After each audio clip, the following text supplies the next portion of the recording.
Bonjour à toutes et à tous. Merci d'être venus sur cette pause méridienne pour participer donc à cette table ronde qui est co-organisée par la mission Égalité Femmes-Hommes et le département de droit. Sociologie et sciences politiques. Et sociologie et sciences politiques, voilà. Donc on est très content de cette coopération parce qu'en fait, ça a été aussi l'occasion pour nous de nous rencontrer. On ne se connaissait pas préalablement à ces discussions sur l'écriture inclusive, comme quoi l'écriture inclusive inclut et intègre aussi à l'intérieur de l'université. Puis on est très honorés que le président Jean-Pierre Astruc ait bien voulu ouvrir cette séance, et on sait qu'il ne pourra pas rester jusqu'au bout, mais on le remercie vraiment beaucoup d'être venu et de marquer de cette façon que c'est un thème sur lequel l'université est impliquée. Donc je vais lui passer la parole pour un petit mot d'introduction. Ouais. Merci beaucoup. Alors, ma présence ici, je ne pourrai pas rester jusqu'à la fin des débats, je suis un peu navré, j'ai une autre réunion qui suit. Et si on est en retard, c'est ma faute, parce que j'avais une réunion avant. Donc, c'est juste pour marquer la véritable révolution qu'on vit actuellement. Cette véritable révolution, c'est... Alors, l'égalité, il faut que je fasse attention, puisque d'habitude, j'ai toujours homme-femme, maintenant, il faut changer, il faut dire femme-homme. L'égalité femme-homme, c'est clair, c'est qu'il va falloir vraiment réfléchir à tout ce que ça implique dans notre discours, dans nos attitudes, en tout cas nous en tant qu'hommes et je dirais vous en tant que femmes, pour essayer d'être, je dirais, vraiment vers une asymptote, parce que je suis scientifique, une asymptote vers l'égalité, hein, et on en est encore loin, mais je pense qu'il y a eu une marche franchie dernièrement, et même si on peut discuter des méthodes, mais je pense qu'il y a eu une prise de conscience importante, hein, et même en tant que, je dirais que homme, on n'est même pas conscient pleinement de ce que vous pouvez subir en permanence, hein, dans la vie quotidienne, alors par l'écriture, par des attitudes plus ou moins correctes. Donc il est bien de mettre un débat autour de l'écriture qui est le porteur de notre culture, le porteur, je dirais, de notre pensée. Donc il est bien de le faire et d'en discuter. Donc voilà, je voulais tous vous remercier d'être là. On aurait voulu en faire peut-être plein. C'est dommage, mais quand on commence une bonne cause, en général, on part un petit nombre et après, ce nombre grandit parce que c'est une bonne cause et quelque part, on sait qu'elle va aboutir. Donc, je voulais vous remercier de votre présence et j'ai plus qu'à donner la parole à l'ensemble des personnes qui vont introduire. Et c'est pas tout à fait... Je vais juste dire deux mots sur l'affiche. Ah oui. Ouais. Alors je voudrais quand même dire deux mots sur l'affiche parce qu'on a voulu que l'affiche soit une partie intégrante de l'action. Donc avoir une affiche qui soit la plus explicite possible pour les gens qui ne viennent pas à cette rencontre, mais qui rencontreront l'affiche, on l'espère, dans les couloirs et sur les différents réseaux, NT, etc. Voilà, donc je vous la laisse. Nous, on en est très contente et voilà, je voulais vous donner les noms parce qu'il y a une espèce d'anagramme en bas de l'affiche LMNOP.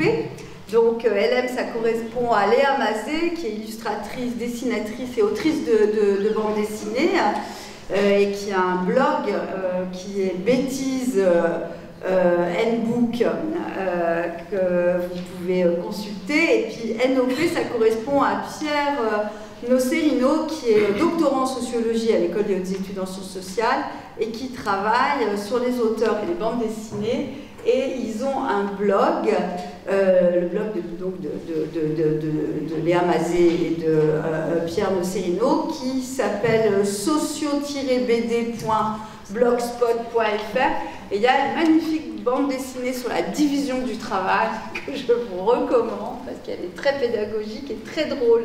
Voilà, et ça vous donne un peu une idée de ce qu'ils font. Et donc on les remercie beaucoup aussi d'avoir accepté nos sollicitations. Et maintenant, je vais passer la parole à Gwenaëlle et à Marie pour une introduction. Donc, Gwenaëlle Terrier. Alors, bonjour à toutes et à tous. On vous remercie bien sûr d'être venus assister à cet échange. On remercie bien sûr nos intervenantes, nos intervenants. Je laisse truc aussi plutôt mon introduction. Pourquoi, en quelques mots, ce débat a été organisé à Paris 13 ? Vous avez peut-être, probablement entendu qu'en septembre dernier, un manuel était publié chez la maison d'édition Hatier en écriture inclusive. Cette initiative avait été assez décriée.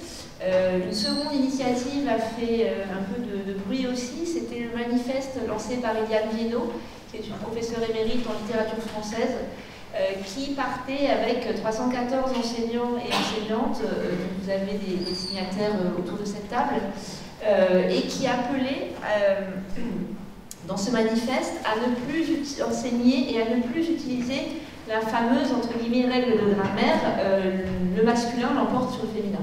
Vous connaissez cette règle, hein, c'est une règle qui veut qu'on accorde avec un sujet qui comporte aussi bien des hommes que des femmes, on accorde les adjectifs des participes passés exclusivement au masculin. C'est la fameuse idée d'un masculin qui serait neutre, qui représenterait aussi bien les hommes que les femmes.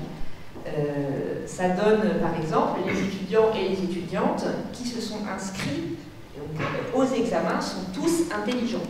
Et vous n'entendez donc pas la marque de la féminisation ni dans inscrite, ni dans inscrit, ni dans tous, ni dans intelligent. Alors ce manifeste, il appelait donc, je l'ai dit, à ne plus enseigner cette règle, à privilégier des règles grammaticales et graphiques qui permettent de visibiliser la présence des femmes dans le langage. Pour quel motif? Eh bien, au motif, je vous cite un extrait du manifeste, hein, que la lutte contre les stéréotypes de genre, qui est essentielle au progrès de l'égalité réelle des femmes et des hommes, ne peut être efficacement menée si cette maxime n'est pas mise au banc de l'école. Alors, ce manifeste, il appelait aussi à signer une pétition que nous vous invitons, vous vous en doutez, à signer si vous ne l'avez pas fait, si vous êtes convaincus par les échanges de la table ronde aujourd'hui. Une pétition qui a recueilli à ce jour 32 600 signatures, donc de soutien à l'initiative d'Eliane Viennot. On peut donc dire qu'elle a rencontré un succès important, mais on ne peut pas non plus cacher qu'il y a eu d'importantes contre-mobilisations politiques suite au manuel chez Hatier et au manifeste d'Eliane Viennot, avec différentes prises de position, notamment de l'Académie française, de personnalités politiques, littéraires, qui ont critiqué cette initiative, qui l'ont parfois moquée, on peut dire, et qui ont simplifié le débat sur l'écriture inclusive.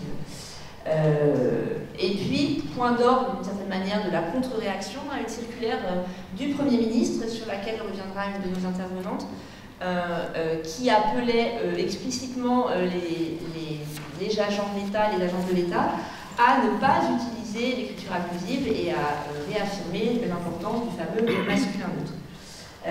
Voilà, je laisserai la parole à Marie.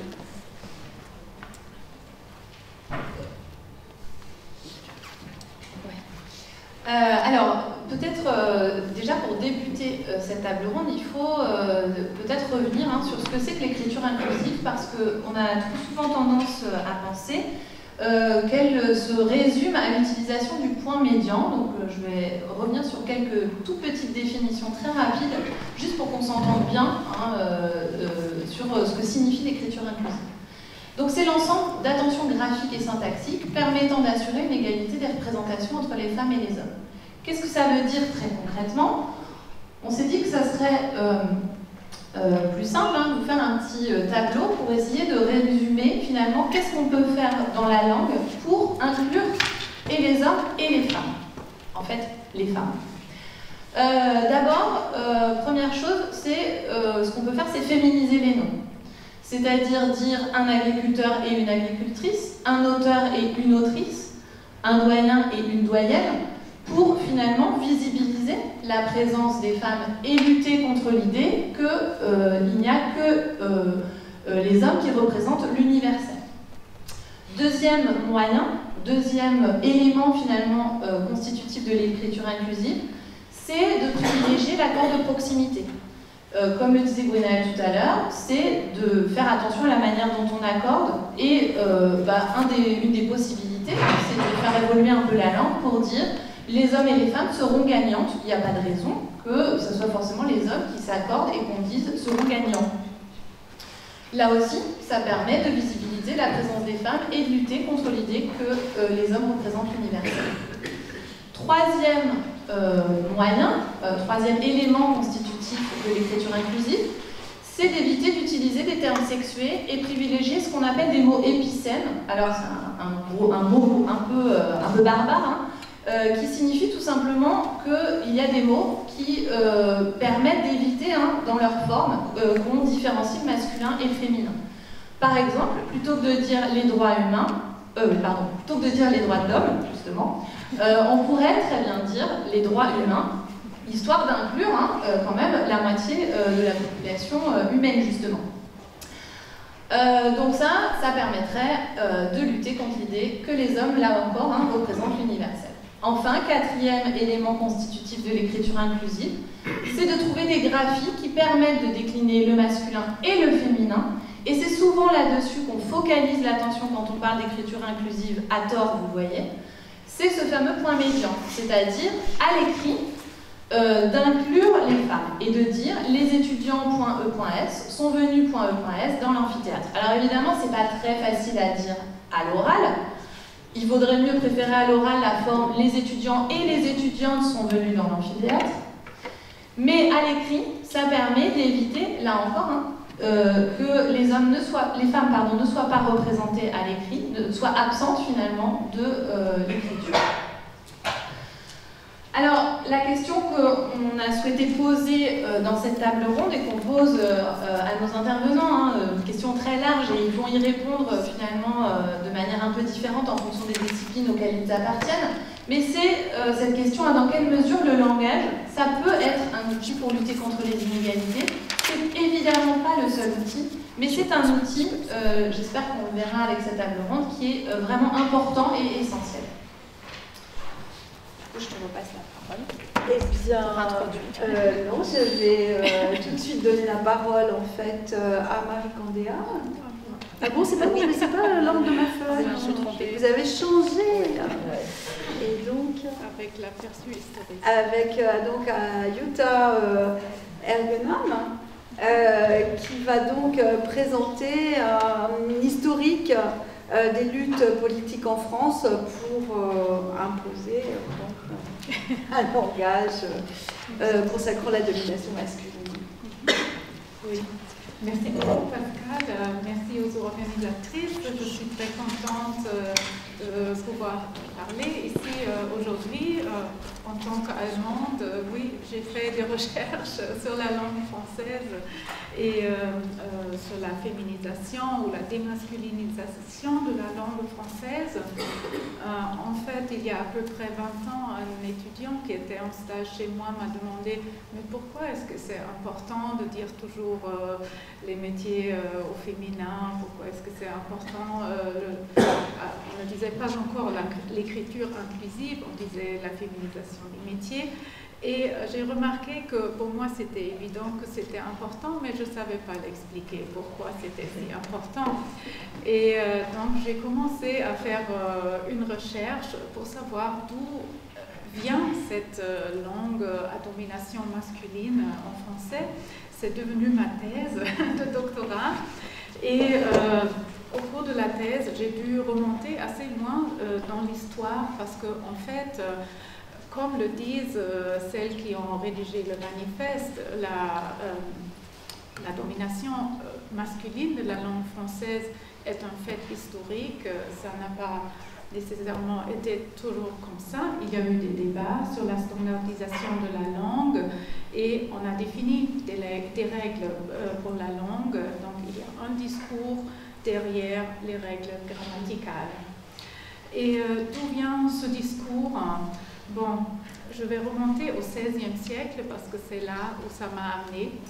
on commence à standardiser la langue française. Elle va remplacer la langue latine comme langue vernaculaire. On commence à imprimer des livres. On a besoin de règles pour la langue écrite et pour la langue parlée, pour l'orthographe, toutes sortes de règles. Il y a plein de traités qui sont écrits à ce sujet. Mais encore, on est encore après, à la fin du Moyen-Âge, il y a encore des noms de métiers au féminin, ça ne pose aucun problème au Moyen-Âge et à la fin du Moyen-Âge. Et aussi la règle grammaticale de laquelle nous parlons ici, l'accord de proximité, c'est encore une règle qui est pratiquée. Et donc, là où intervient la règle qu'aujourd'hui nous mettons en cause, le masculin l'emporte sur le féminin, ça c'est au début du XVIIe siècle que nous trouvons les premières traces de discours qui devient cette règle enseignée jusqu'à aujourd'hui, dans l'avenir peut-être plus à l'école en France. Donc qu'est-ce qui arrive au début du XVIIe siècle? Il y a toute une nouvelle mode littéraire, une nouvelle manière de parler, de concevoir la langue, et le mot d'ordre c'est la rationalisation, la simplification de la langue. C'est le poète François de Malherbe qui se met à critiquer le style littéraire poétique du XVIe siècle et qui émet toute une série règles, ça serait trop dit parce qu'on ne parlait pas comme en tant que règle, on parlait du bon usage, qu'est-ce qu'est la belle langue, comment est-ce qu'il faut s'exprimer, comment est-ce qu'il faut écrire des poèmes, etc. La nouvelle mode, je dirais, c'était de couper avec le latin les mots étrangers, de simplifier la langue, de la rendre élégante et de s'orienter par la langue orale, la langue parlée. Et c'est comme ça qu'à ce moment-là, dans la première partie du XVIIe siècle, les femmes ou les espaces mixtes ont eu une grande importance dans la définition du bon usage, parce que c'était à partir de 1615 la grande époque des salons parisiens. Évidemment, c'était qu'une couche très très privilégiée de personnes qui participaient à ça dans les milieux parisiens, un peu extérieur à la cour, mais qui inspirait, puis la cour. Et là, c'était des espaces où des femmes avec des hommes écrivains, des savants, discutaient de comment il fallait dire ça, quel genre aussi avait tel substantif, tel mot. Mais on ne discutait pas, c'était pédant de discuter de règles. On voulait être élégant, donc on voulait définir une langue élégante. Et c'est seulement après qu'on a écrit ces règles, qu'on les a mises par écrit. Donc voilà, à un moment crucial de la définition, de la standardisation de la langue, on a un espace mixte. Alors, qu'est-ce qui arrive en 1635? C'est l'absolutisme naissant qui commence à arriver, c'est l'époque du cardinal de Richelieu. Il crée une académie où il regroupe des écrivains et les charge de définir les règles de la langue. Et ce n'était pas écrit que dans cette académie, dans cette institution, il fallait qu'il y ait que des hommes, mais on a fini par y avoir que des hommes. Alors qu'il y avait beaucoup de femmes reconnues pour avoir une grande autorité linguistique, une grande compétence. Il y avait même des femmes qui écrivaient, alors que c'était très mal vu. Il y avait Marie de Gournay qui écrivait des traités linguistiques, Madame de Sévigné qui écrivait des lettres, Madeleine de Scudéry qui écrivait des romans. Donc il y en avait des femmes, ça ne manquait pas, mais on ne les a pas appelées dans cette institution. Et c'est resté comme ça, donc on a enlevé de l'espace mixte cette compétence et on les a mis dans un espace purement masculin et qu'il est resté, nous le savons, jusqu'à l'an 1980. Ok, donc qu'est-ce qu'on a fait? L'Académie fut chargée d'écrire une grammaire, un dictionnaire, des œuvres pour définir les règles, et c'est en 1647 que Claude de Vaugelas a recueilli, il faut dire, parce que ce n'était pas une grammaire comme aujourd'hui, on recueillait l'usage. Donc c'était des œuvres descriptives, non pas prescriptives. Et donc c'est là qu'apparaît pour la première fois cette réflexion du masculin qui serait le genre plus noble par rapport au féminin. On n'a pas énormément de temps, sinon j'aimerais bien vous lire comment lui, il a réfléchi sur cet accord de proximité à travers un exemple. En fait, il disait, ça sonne mal à l'oreille de mettre un adjectif au genre différent du substantif qui lui est proche, mais qu'est-ce qu'on peut faire dans la langue latine? Apparemment, c'est le masculin qui est considéré comme le genre plus noble, donc il faudrait peut-être le faire. Mais il le discute et il dit, ça sonne mal à l'oreille, on n'y est pas accoutumé, ce n'est pas ce qu'on entend dans les lieux où on sait bien parler, donc dans les salons.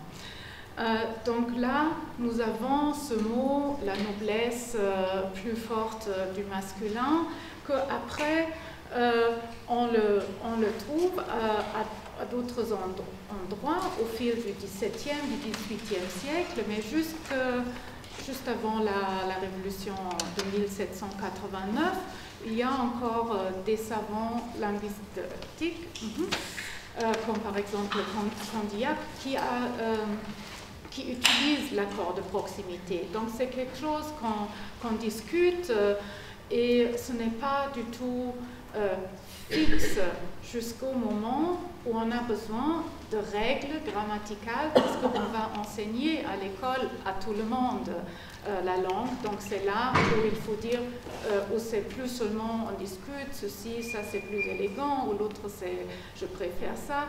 Non, c'est à ce moment-là où il faut faire une règle et c'est là où le masculin commence vraiment à dominer dans la grammaire, mais aussi comme un discours qui traverse toute la vie sociale, qui est enseigné aux enfants déjà très tôt. Et donc voilà. Après, on est resté très longtemps avec cette règle et c'est seulement à la fin du XXe siècle qu'on a commencé à la mettre en cause. D'ailleurs, nous le savons, c'est pas seulement une domination masculine dans la langue, c'est toute la vie économique et sociale, la vie politique. Les femmes n'obtiennent pas le droit de vote jusqu'en 1944, donc c'est un ensemble. La langue reflète quand même une réalité sociale et aussi a son effet sur la réalité sociale.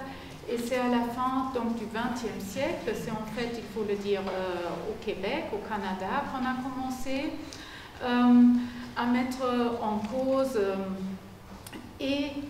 l'utilisation de noms de métiers au masculin pour des femmes, mais aussi il y avait déjà une chercheure, Céline Labrosse, qui a commencé à mettre l'accord de proximité en cause alors qu'on n'en parlait pas encore.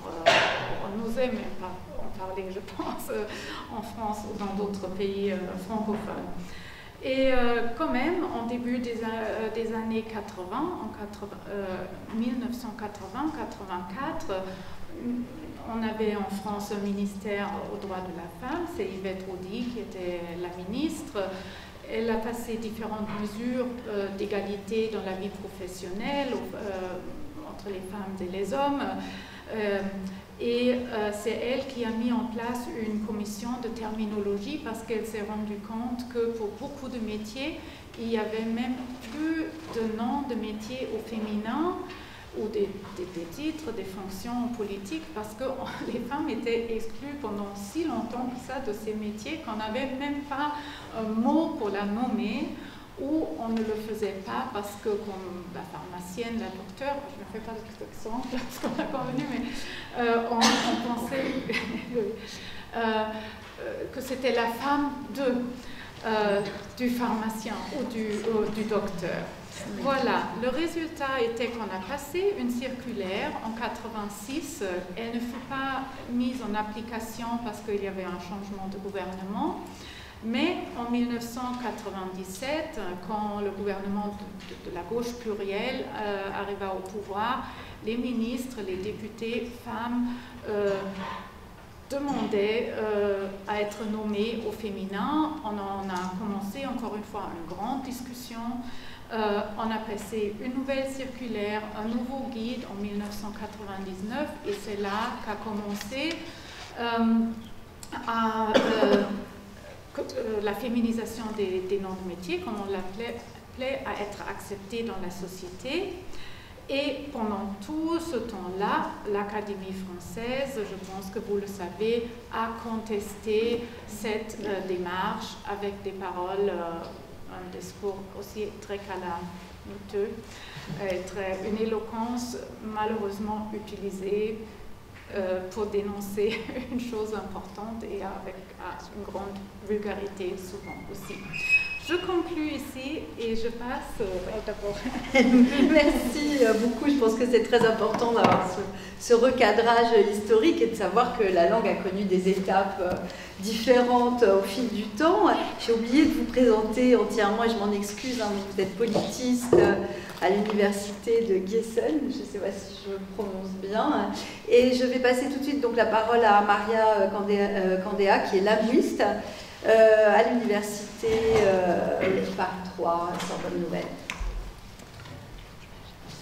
Merci. Est-ce que vous m'entendez? Parce que je sors d'une sinusite et c'est un peu difficile pour la voix. Donc si je parle comme ça va? Parfait.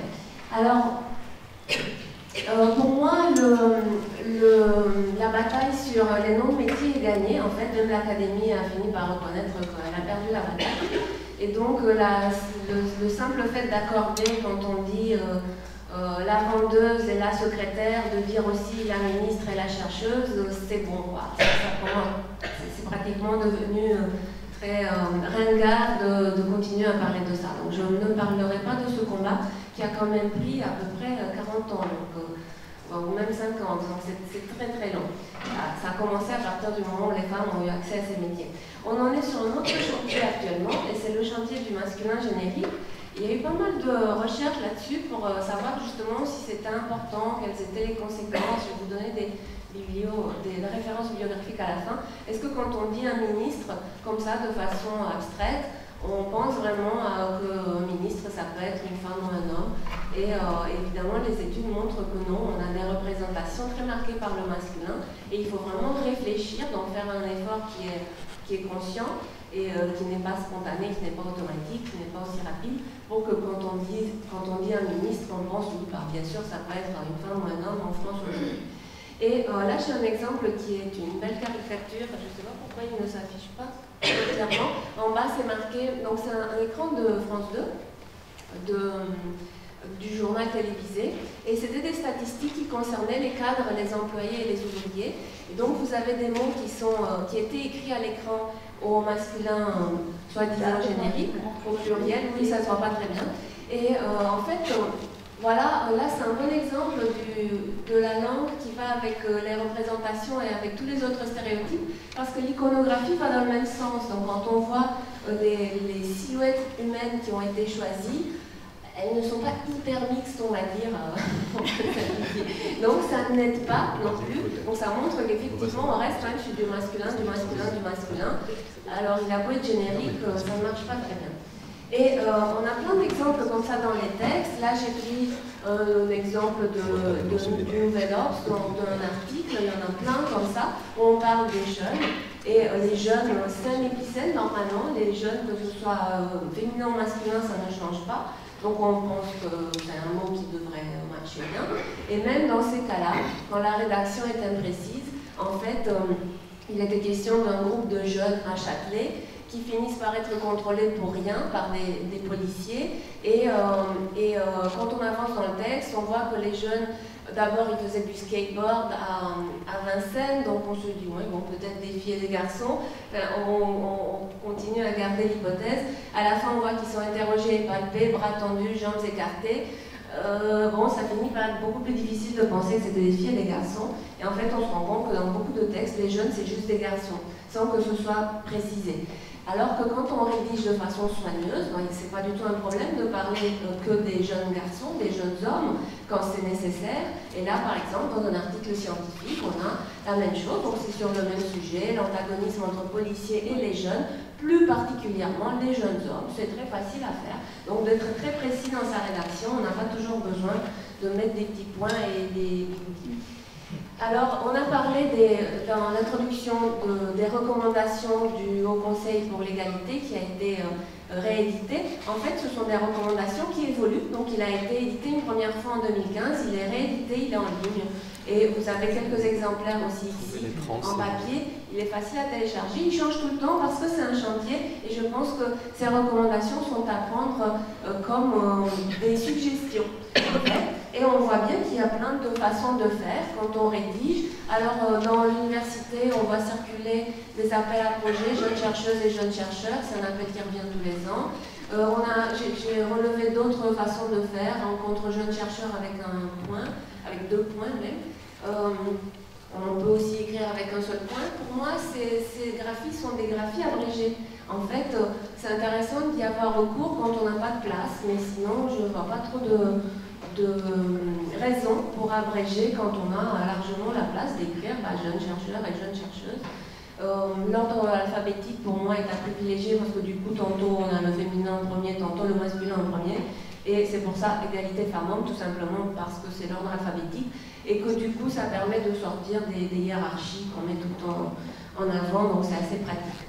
Et les parenthèses sont très utilisées depuis très longtemps dans les offres d'emploi. J'ai pris d'autres exemples parce que ce que je veux vous montrer, c'est que la langue, même une langue romane, c'est plus difficile qu'en anglais par exemple. On a plein de possibilités à explorer, on n'y est pas encore en fait dans le dégenrage de la langue. Là, il y a un tract d'un lieu qui s'appelle La Parole Errante et qui a été rédigé en partie par des artistes. Il y avait beaucoup d'artistes dans ces démarches-là. Et ce qui a été choisi, c'est une alternance de forme au féminin générique et au masculin générique. Donc ça donne ça, un collectif d'usagers, metteuses en scène, comédiens, libraires, écrivaines, réalisateurs, chômeuses, musiciennes, enseignants, menuisiers, éducateurs, militantes. Voilà, à chaque fois c'est du générique. Et du coup on a une rédaction qui n'est pas lourde, qui est entraînante, qui est élégante pour revenir à Baudelaire, voilà. Donc c'est pour montrer qu'il y a plein de façons de faire. On voit aussi des façons minimales qui sont de plus en plus employées dans des textes officiels. J'ai parlé de textes officiels troublés pour faire une allusion à trouble dans le genre. On a tellement parlé de la charge symbolique du masculin faussement générique, on a tellement parlé du fait que ça marche mal et que ça pose plein de problèmes, que du coup, il y a plein de textes qui insèrent une mention au début pour dire, bon, en fait, ça nous embête beaucoup tous ces trafics, mais on est conscient qu'il y a un problème, et donc vous avez des formules comme ça. Les termes désignant aussi après des personnes ou des fonctions valent indifféremment pour l'homme ou la femme. Voilà, c'est pour dire, bon, on sait qu'il y a un problème, alors on le précise, comme ça au moins c'est fait. Pour des raisons de commodité de lecture, nous avons renoncé à féminiser les catégories de personnes. Merci de votre compréhension, j'adore cette mention, parce que c'est comme quand l'ascenseur ne marche pas, quand un contrôle escalateur est en entretien, etc. Donc merci de votre compréhension, c'est quand même reconnaître auprès des femmes, bon je pense que ça va vous embêter, mais excusez-nous, c'était compliqué pour nous, alors voilà, passe pour cette fois-ci. Et donc on trouve de plus en plus d'exemples comme ça. Donc pour moi c'est le premier pas. Je reviens au manuel qui a créé une polémique absolument disproportionnée, je l'ai regardé, c'est incroyable à quel point il n'y avait pas à avoir polémique. En fait le manuel est très intéressant, il est très bien, c'est un manuel d'éducation civique et En fait, il est rédigé intégralement en écriture inclusive, mais de façon discrète et totalement opaque, enfin totalement invisible pour les élèves, sauf 4 titres. Donc là, j'ai pris le sommaire, les 2 pages du sommaire. Il y a 74 titres du sommaire. Et dans les 74 titres, il y en avait 4 qui utilisaient des points médians, je les ai grossis. Ils sont là, les agriculteurs et agricultrices au fil du temps, les artisans et artisanes au fil du temps, les savants et savantes au fil du temps, et les puissants et les puissantes au fil du temps. Sinon, en fait, tout le reste était rédigé de façon non masculinisée, c'est-à-dire, par exemple, avec se soigner au fil du temps, faire la guerre au fil du temps. On n'a pas besoin de mettre tout le temps des genres, et ensuite, à l'intérieur des chapitres, eh bien, on a plein d'explications, et il y a un souci constant à la rédaction pour qu'il n'y ait pas de trop, ou alors très peu de masculins, soi-disant génériques. Donc il est tout le temps question en fait d'hommes et de femmes.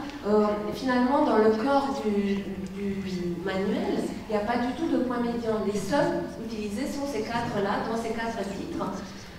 Par contre, il y a un grand soin dans la rédaction des consignes, tout est rédigé à la 2e personne, il y a très peu d'adjectifs dans les consignes des exercices, de façon à éviter l'accord. Donc en fait, le soin, il est là, mais invisible, très discret. J'ai trouvé une consigne où il y avait des parenthèses, c'est celle-ci, où on dit, voilà, fais un dessin pour montrer où se trouve ta gauche et ta droite, suivant que tu es de dos ou de face, tourner, parenthèse, et vers la droite et tourner vers la gauche. Voilà. C'est tout ce qu'il y a dans ce manuel. Du coup, on se rend compte que c'est typique. C'est presque un cas d'école de hoax, d'hystérie collective, parce que tout le monde a parlé de ce manuel illisible pour les élèves sans l'ouvrir. En fait, si on ne regarde pas le sommaire que les élèves doivent regarder tous les jours de leur année scolaire, on ne voit pas, en fait, on se rend compte de rien dans ce manuel. Alors, juste pour ailleurs, rapidement, on a parlé de l'Allemagne, et je ne savais pas que tu allais parler d'Allemagne. Donc en Allemagne, ça fait très longtemps qu'on rédige les offres d'emploi systématiquement au féminin et au masculin. Là, vous avez une affiche immense dans la rue autour d'un chantier de construction qui cherche des ingénieurs féminins, masculins, et des collaborateurs et collaboratrices. Voilà, c'est tout le temps comme ça. Les débats sont plutôt apaisés, on va dire, ça fait très longtemps. Alors, on a les mêmes débats dans les autres langues romanes. C'est plus compliqué dans les langues romanes, il n'y a pas de neutre, comme vous le savez, et donc on cherche partout. Alors, on parle des mêmes choses en espagnol, en portugais, en italien.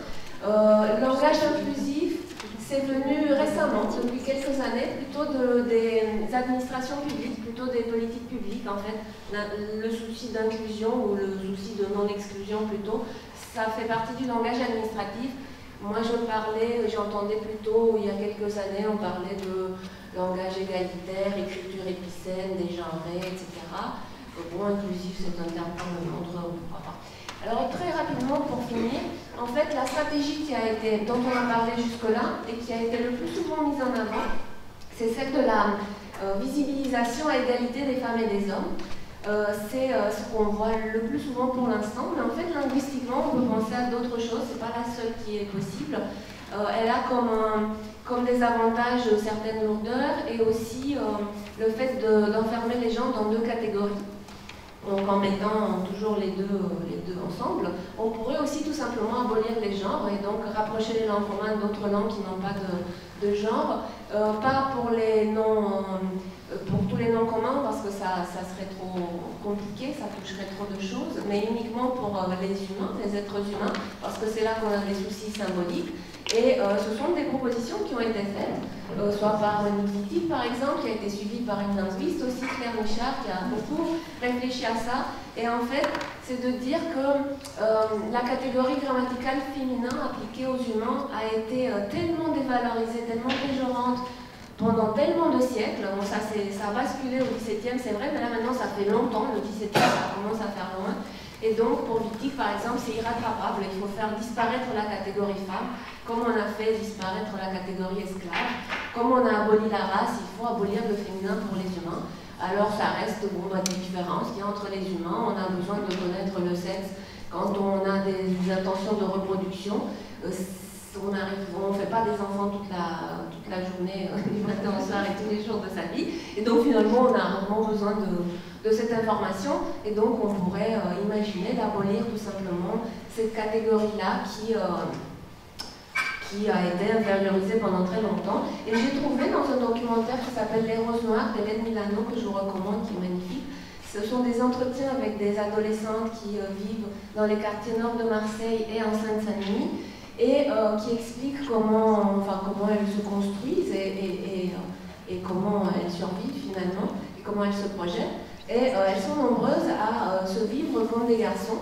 Il y a par exemple Fida qui dit, pour montrer aux gens qu'on va plus se laisser faire, le meilleur moyen de devenir un garçon. Elle explique comment elle est devenue un garçon.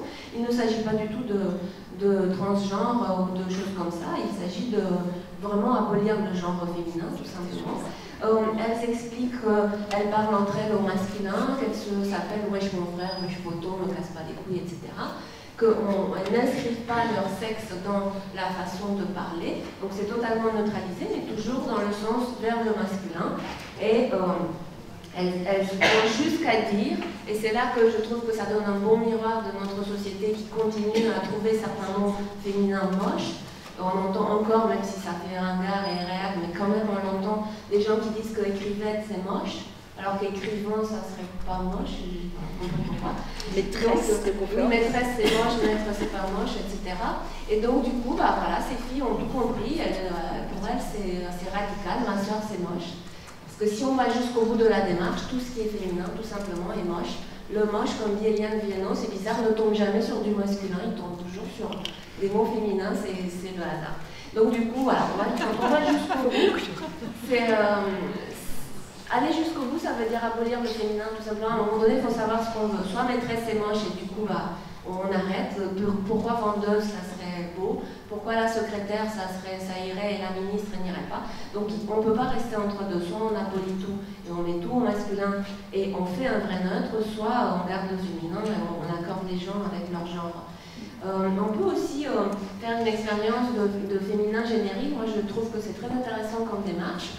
De passer par une période, je ne sais pas, on peut proposer 100 ans par exemple, ça serait correct, où on passerait au féminin générique, parce que là ça fait quelques siècles de masculin générique. Donc du coup, ça serait très léger aussi pour les textes, pour la rédaction, on rédigerait tout simplement, comme Thierry Hoquet l'a fait pour Cyborg Philosophie, il a rédigé tout son essai, c'est très long et c'est très fort, au féminin générique et avec un article, un pronom qui est mixte, le pronom il, qu'il a choisi, qui inclut il et elle, mais qui ne les distingue pas.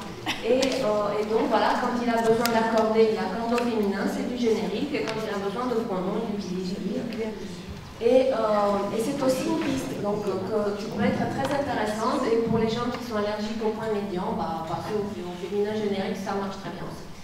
Alors, les formes hybrides, c'est intéressant parce qu'on peut créer des formes hybrides qui ne soient ni masculine ni féminine, c'est une option, ou bien à la fois masculine et féminine, c'est une autre façon de voir les choses, donc les deux sont vraies.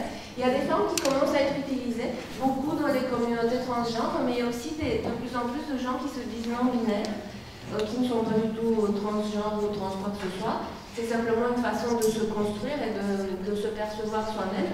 Donc reconnaître qu'il y a plus de deux catégories, et que classer toute la population humaine en juste deux catégories, ça paraît un peu pauvre, voilà. Et donc du coup, on peut créer des choses comme ça, même dans les langues romanes. Et j'ai trouvé ça dans le nouveau guide au Conseil à l'égalité. Ces options sont mentionnées dans la version de 2016, preuve que les choses vont très vite.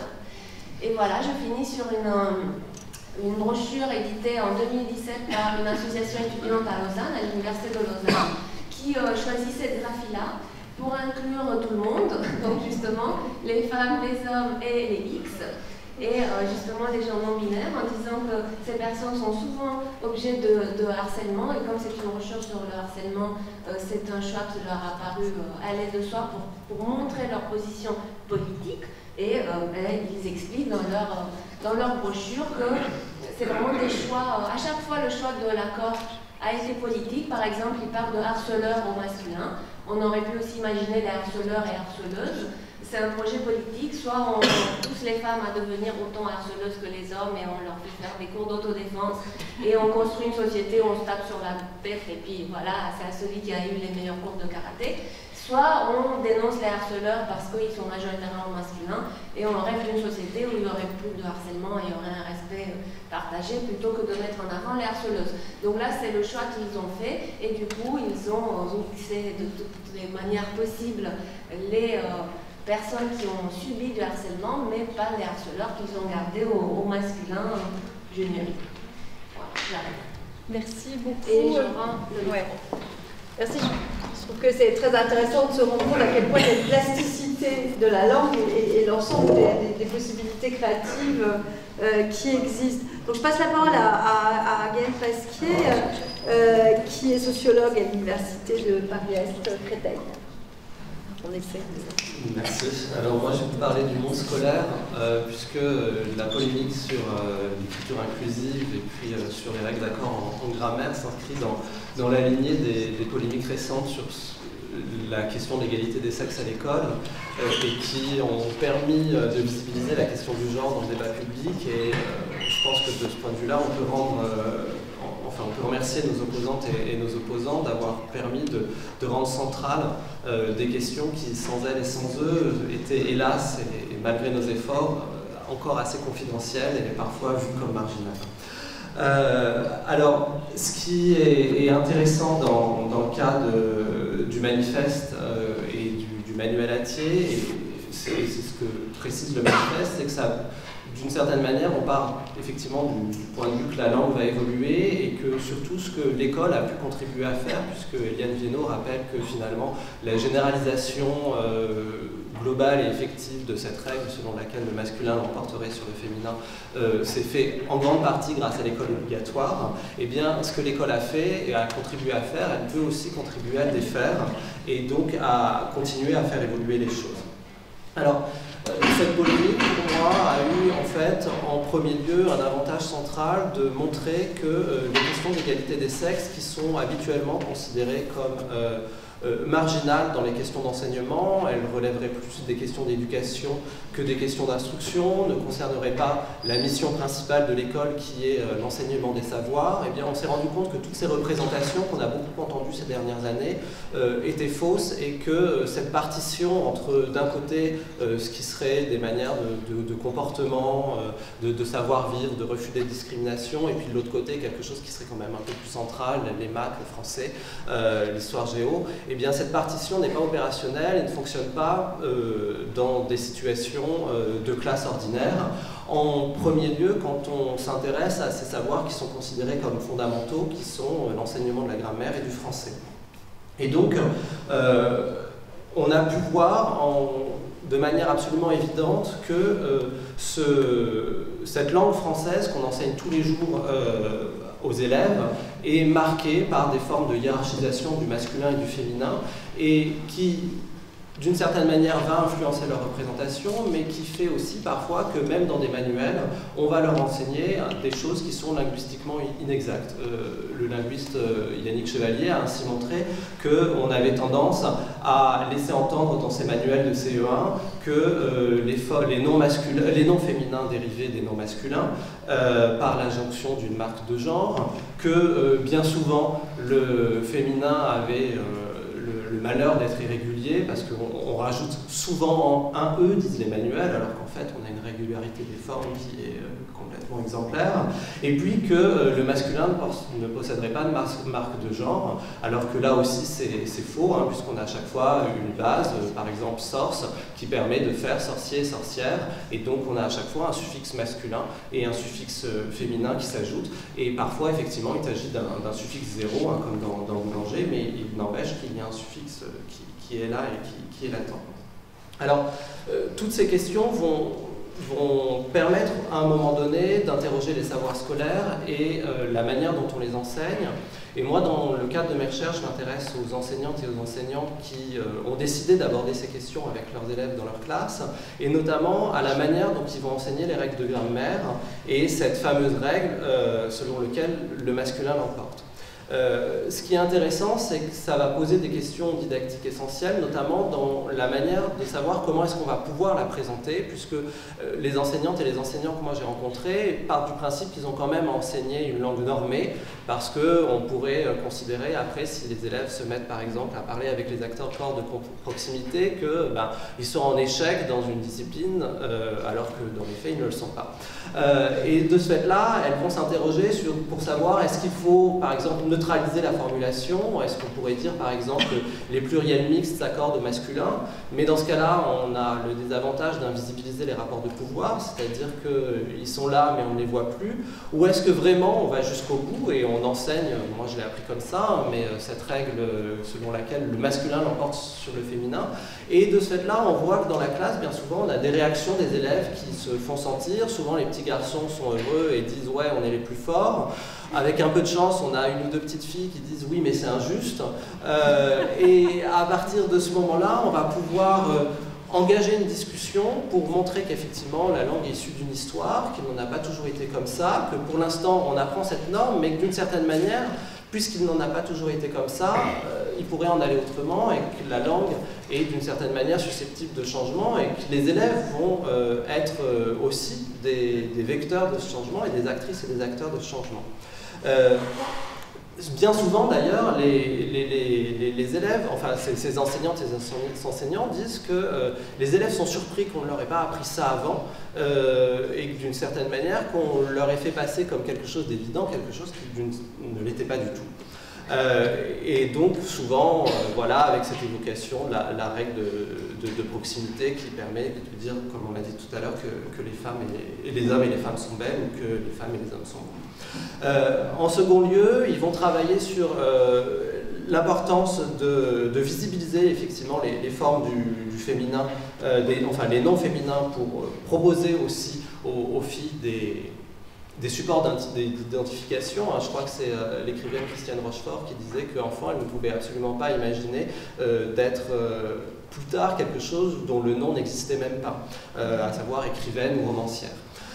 Et donc, de ce fait-là, on va souvent travailler sur les dictionnaires pour voir que bien souvent, il manque les noms féminins et qu'on a uniquement des formes masculines qui sont proposées ou inversement. Et que de ce fait-là, on va travailler pour voir comment est-ce qu'on pourrait constituer ces formes pour chercher laquelle va être la plus exacte. Est-ce que, par exemple, on dit professeuse, qui est la forme qui historiquement est la bonne, ou est-ce qu'on va plutôt choisir professeur-eux, forme que les usages récents tendent à diffuser. Et donc là aussi, on va être sur des savoirs qui sont clairement grammaticaux et qui vont vraiment permettre aux élèves de réfléchir sur cette langue qu'ils utilisent tous les jours. Voilà, on va dire par exemple, est-ce que vous avez toutes et toutes vos sacs de piscine? Alors concernant le manualatier et plus précisément donc la question de l'écriture inclusive avec le recours au point médian, alors effectivement, hein, tu l'as souligné, c'est vraiment assez marginal dans cet ouvrage et tout l'intérêt est sans doute ailleurs d'ailleurs que justement parce qu'il y a des biographies de femmes. Voilà, on prend la peine de dire que ce sont les femmes et les hommes qui ont inventé l'écriture et ainsi de suite, et donc que ce ne sont pas uniquement les hommes qui l'ont fait, comme on avait tendance à le dire avant.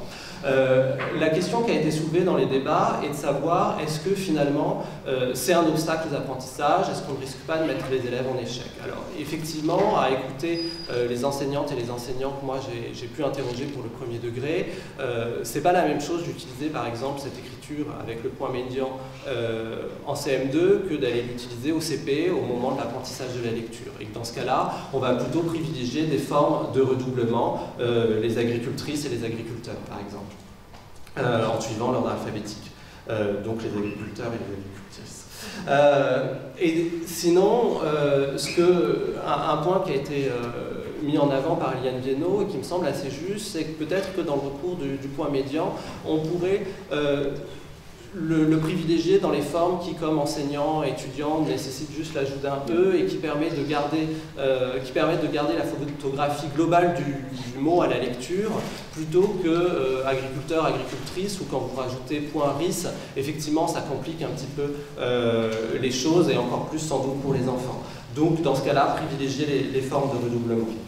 Mais on se rend compte que finalement, plus les élèves vont avancer en âge, plus cet ajout du point va être assez peu problématique, et une enseignante de CM1 me dit finalement je me rends compte que quand maintenant on a des séances où c'est eux-mêmes qui écrivent au tableau les différentes fonctions, président, présidente de séance et ainsi de suite, ils vont féminiser, et puis des fois quand ils l'écrivent à l'avance, ils font comme moi parce que je le mets sur les mots pour les parents, ils vont ajouter ce point E de manière totalement schématique, et finalement les nouveaux usages la plupart du temps se créent assez facilement. D'ailleurs, en parlant du manuel Attier, Attier s'est justifié en disant qu'il suivait les principes du Haut Conseil et l'égalité et du guide pratique qui a été édité par le Haut Conseil. Et le Haut Conseil édite aussi une convention où les partenaires s'engagent à mettre en œuvre lorsque cela est possible, les préconisations de ce guide, et le ministère de l'Éducation nationale a signé cette convention d'engagement en 2016 en présence de tous les rectorats de France. Donc finalement, on se plaint toujours que les manuels scolaires ne tiennent pas suffisamment compte justement de la place des femmes et ainsi de suite. Là, on peut plutôt se réjouir enfin qu'à l'école, à un moment donné, on mette ces principes en application. Je conclurai par 2 points. Le premier, c'est qu'on voit bien dans les exemples que j'ai donnés qu'on est toujours dans un questionnement de qu'est-ce qu'on fait de la norme en éducation et comment est-ce que finalement on peut l'enseigner et également l'interroger.